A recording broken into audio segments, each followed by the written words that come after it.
I know Len and I have for many years been focused on a dialogue activity. And by dialogue, I mean listening to the other.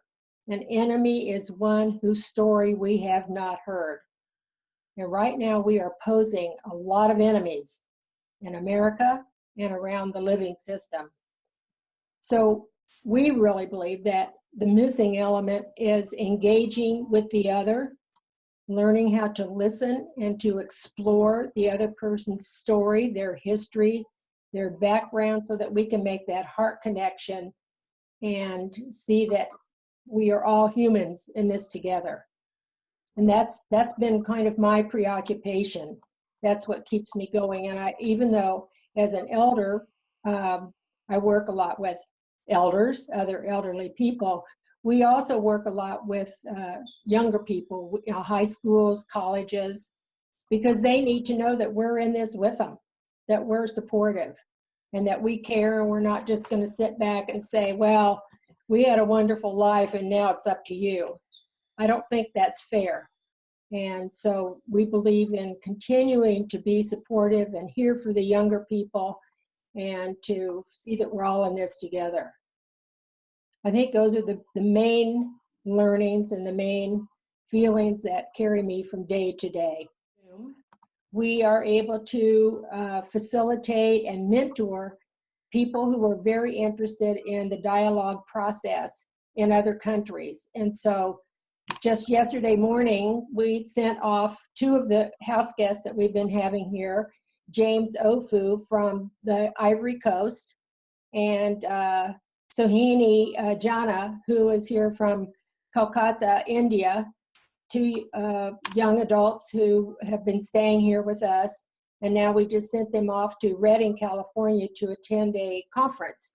And then they'll come back.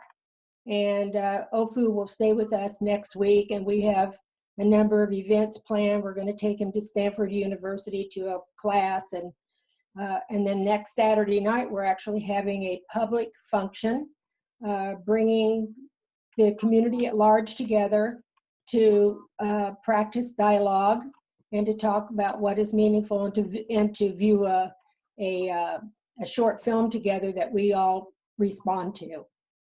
So one of the things that we encourage in the activities that we do is we really don't see that panels with experts and Q&As is the answer anymore.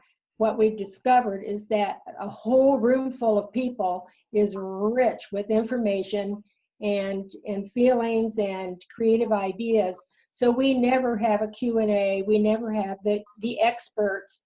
We always have the room is full of experts. And so in that process, everybody is heard, everybody shares, and the end result is much more meaningful and powerful than kind of the old-fashioned way. So that's sort of what we've been doing this week, working with these travelers who are here.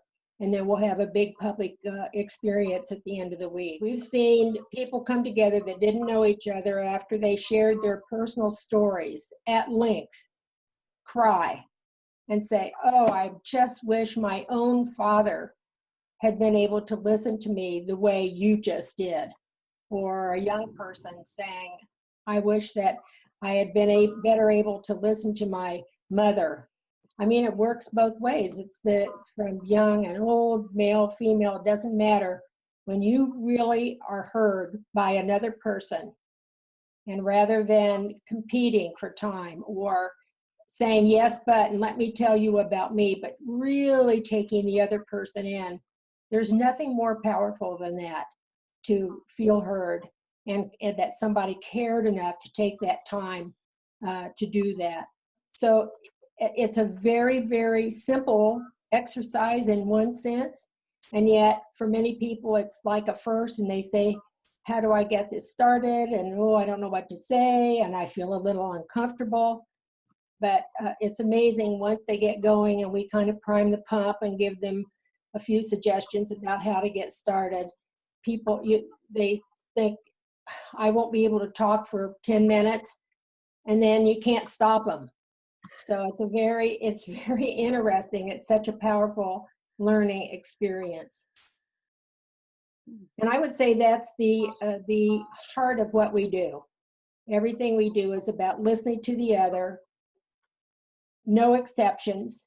Everybody's invited, everybody's included, because as I said, we are one earth, one humanity, one future. We're all in it together.